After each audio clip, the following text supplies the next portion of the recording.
سنقلي بسم الله يقول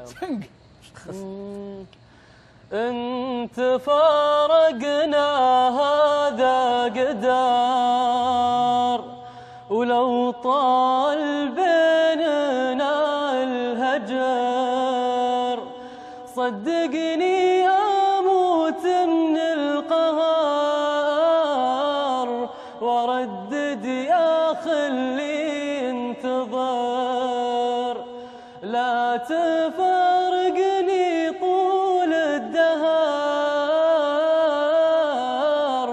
مرة واسأل وانا انتظر.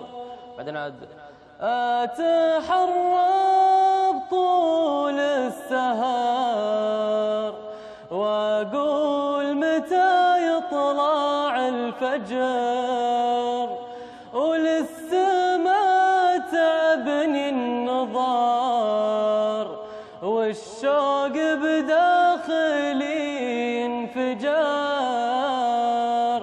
ما كنت انتظر منك غدر، لين ضاعت سنيني والعمر، يمكن يا خليلي تعتذر، واروح وانا مرتاح الفكر.